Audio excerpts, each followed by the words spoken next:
একদিন সাহাবায়ে কেরামগণ তানারা মসজিদ কমিটি সাহাবায়ে কেরামগণ আল্লাহ রসুলের কাছে দলবদ্ধভাবে এলো। ইয়া রাসূলুল্লাহ, ইয়া হাবিবাল্লাহ, একটা কথা ছিল। কি কথা? ইয়া রাসূলুল্লাহ, বিলালকে আমরা আর মুয়াজ্জিন রাখতে চাই না। কেন, কি হয়েছে? ইয়া রাসূলুল্লাহ, বিলালের কণ্ঠ ভালো ছিল না। বিলাল ছিল তোতলা, বিলালের আজান শুদ্ধ হতো না, তুতলে যত শুদ্ধ হতো না আজান। অতএব আমরা বিলালকে আর মুয়াজ্জিন দেখতে চাই না। আমরা একটা কারি সাহেব সাহাবাকে মুয়াজ্জিন ঠিক করেছি। সে তার কণ্ঠ অনেক সুন্দর, সে সুন্দর কণ্ঠে আজান দেবে, মধুর মতো লাগবে শুনতে। ইয়া রাসূলুল্লাহ, আমরা বিলালকে আর মুয়াজ্জিনিতে রাখবো না। বিলাল আজান দিতে এলো। সাহাবায়ে কেরামগণ বলল, বেলাল তোমাকে আজান দেওয়া লাগবে না, আমরা নতুন মুয়াজ্জিন ঠিক করেছি। আজ থেকে তোমাকে আর মুয়াজ্জিন রাখা হলো না, আজ থেকে তুমি বাদ পড়ে গেছো, তোমাকে বিতাড়িত করা হয়েছে, তোমাকে আর মুয়াজ্জিন রাখা হবে না। হযরতে বিলাল মনটা মলিন করে চোখের পানি টপ টপ টপ টপ করে ফেলতে ফেলতে বাড়ির পথে রওনা হয়ে গেল। আল্লাহর কাছে কাঁদতে লেগে গেল, আল্লাহ, যে মসজিদের ইমাম আমার নবী, সেই মসজিদের মুয়াজ্জিন ছিলাম আমি বেলাল। আমার সাহাবা ভাইরা কেন আমাকে বাদ দিল, কি ভুল আমার আল্লাহ। কাঁদতে কাঁদতে বাড়ির পথে রওনা হয়ে গেল। খুব সুন্দর একটা ঘটনা, ভালো করে শুনতে হবে। এই গজল থেকে শিক্ষা নেব যে আজানটা কি জিনিস। আজান, অনেক মানুষ আছে যারা আজান শুনলে মসজিদে যাওয়ার জন্য মন ছটফট করে, আবার অনেক মানুষ আছে আজান হলে এই দিকে পালাতে ইচ্ছে করে, কারণ ওই দিকে গেলে ইমাম সাহেব ধরে মসজিদে ঢোকাবে, ওই জন্য এদিক পালাতে ইচ্ছে হয়, তাই না? তো যার কারণে এই আজান নিয়ে আমি একটা গজল লিখেছিলাম। আজানটা কি জিনিস মনোযোগ দিয়ে শুনবেন, কেন রবের প্রতি একটা ভালোবাসা আসবে, আজানের মধ্যে কি আছে, কবি ছন্দের মাধ্যমে লিখছে, শুনবেন। ভেসে আসে মিনার ঘতে মধুর আজান, যে আজানে মুগ্ধ ছিল স্বয়ং রহমান। ভেসে আসে মিনার ঘতে মধুর আজান, যে আজানে মুগ্ধ ছিল স্বয়ং রহমান। যার সুর ছিল,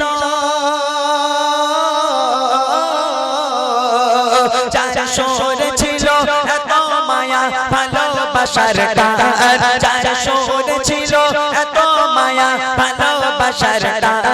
যে আজান না গেলে পাখি গাহিত না গান, যে আজান না গেলে পাখি গাহিত না গান।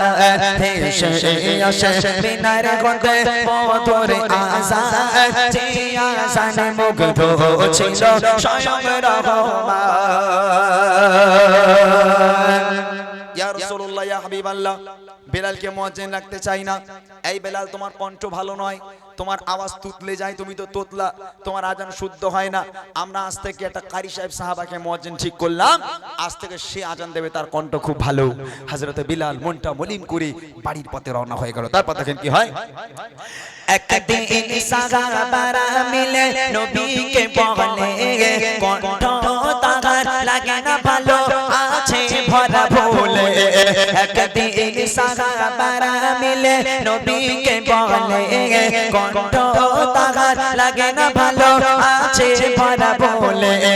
হবে না দিতে আজান তাহার আর কোনো দিন, রাখবো মোরা মধুর সুরের আর এক মুয়াজ্জিন। এই কথা শুনে গো, এই কথা শুনে কেঁদে কেঁদে বেলাল পেরেশান। এই কথা শুনে কেঁদে কেঁদে বেলাল পেরেশান। লাগে না কেন ভালো আমার কণ্ঠের আহ্বান, লাগে না কেন ভালো আমার কণ্ঠের আহ্বান। ভেসে আসে মিনার ঘতে মধুর আজান, যে আজানে মুগ্ধ ছিল স্বয়ং রহমান। ফজরের ওয়াক্ত হয়ে গেল, নতুন মুয়াজ্জিন এলো মসজিদে আজান দিতে। প্রথম আজান হবে ফজর থেকে শুরু। বিলাল বাড়ি সারাটা রাত না ঘুমিয়ে না খেয়ে নামাজের পাটি ফেলে সারাটা রাত চোখের পানি ফেলছে। আর নতুন মুয়াজ্জিন আনন্দের সঙ্গে খুশির সঙ্গে মসজিদুন নবী শরীফে ফজরের আজান দিতে এলো। সে মনে মনে করছে, এই মসজিদের ইমাম আমার নবী আর আমি হলাম মুয়াজ্জিন, চারদিগুনি কথা। খুব খুশি। ও ফজরের ওয়াক্ত হওয়ার আগে চলে এলো, এসে দেখছে ফজরের ওয়াক্ত হয়ে গেছে, শুরু করেছে আসসালাতু খায়রুম মিনান নাওম, ঘুম থেকে নামাজ উত্তম। আজান হয়ে গেল, সকাল হয় না। মনে মনে করছে, আমি তো নূতন, হয়তো টাইমের গন্ডগোল হলে হতে পারে, আইডিয়া নেই। তো কি করলো, কিছুক্ষণ পর আবার একবার মেম্বারে দাঁড়ালো, আবার দাঁড়িয়ে হাঁকছে আসসালাতু খায়রুম মিনান নাওম। দুবার আজান হয়ে গেল, সকাল হয় না। মনে মনে করছে বেলাল একবার আসসালাতু খায়রুম মিনান নাওম বলার সাথে সাথেই পাখির কিচির বিচির শুরু হয়ে যায়, সকাল হয়ে যায়। আমি দুবার আজান হালকাম সকাল হয় না। সাহাবাই কিরকম সব ছুটে এলো, কি ব্যাপার গো ভাই, কি হলো? বলে দেখো না ভাই, দুবার আজান হয়ে গেল কিন্তু সকাল তো হয় না। সাহাবারা পেরেশানিতে পড়ে গেল, বলে মুয়াজ্জিন আরেকবার যাও, আরেকবার যাও। আবার একবার দাঁড় করিয়ে দিল মিম্বারে, আবার হাঁকছে আসসালাতু খায়রুম মিনান নাওম। তিনবার মসজিদুন নবী শরীফে আজান হয়ে গেল, তারপরে ও সকাল হয় না। এমত অবস্থায় জিবরিল আমিন নবীর ঘরে চলে এলো। নবী পাক ঘুমাচ্ছিলেন বাড়িতে। ইয়া রাসূলুল্লাহ, ইয়া হাবিবাল্লাহ, আপনার মসজিদে এখন আজান হলো না কেন?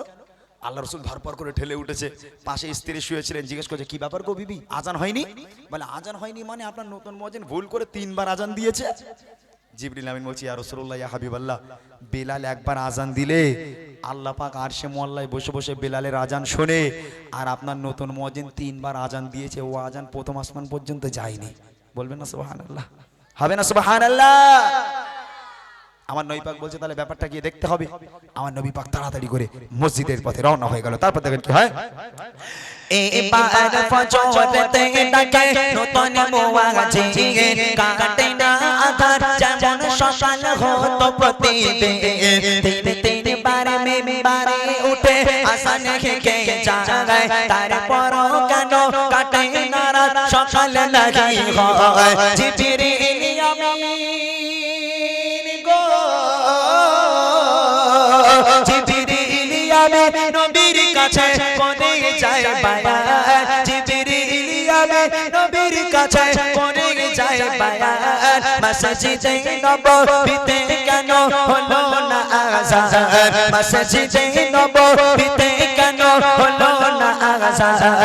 ভেসে আসে মিনার হতে মধুর আযান, যে আযানে মুগ্ধ ছিল স্বয়ং রহমান।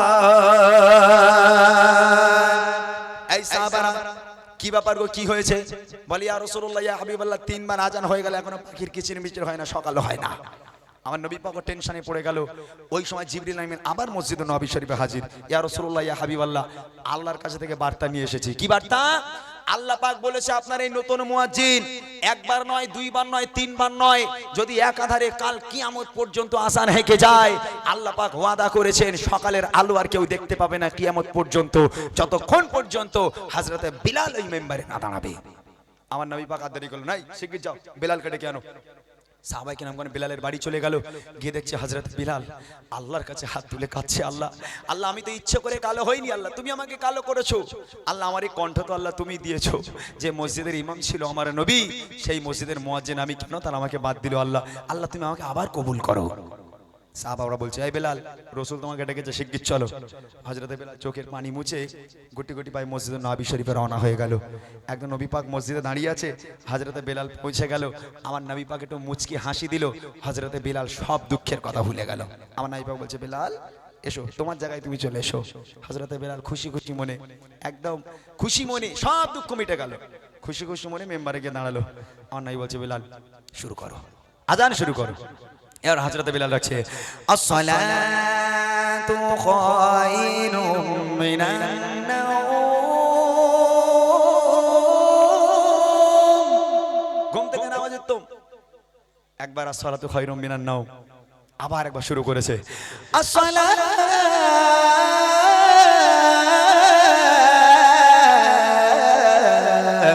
খায়রুম মিনান নাওম। ঘুম থেকে নামাজ উঠতাম।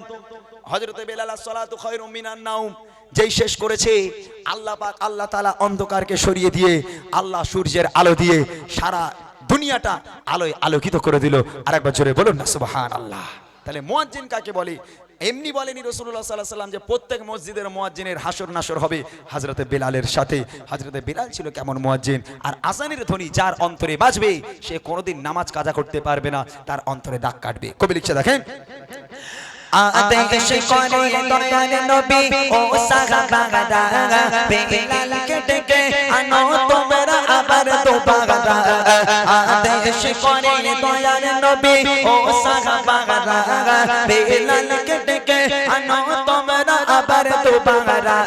যখনই বেলাল পুনরায় মিম্বারে দাঁড়ায়, আধার ঢেলে সূর্য তখন মুচকি হাসি দেয় তাই বলি ইমরান শোনো এ আজানের এমন শান যে আজান তোমায় আনবে প্রভুর প্রতি প্রেমের টান যে আজান তোমায় আনবে প্রভুর প্রতি প্রেমের টান ভেসে আসে মিনারে হতে মধুর আজান যে আজানে মুগ্ধ ছিল স্বয়ং রহমান যে আজানে মুগ্ধ ছিল স্বয়ং রহমান যে আজানে মুগ্ধ ছিল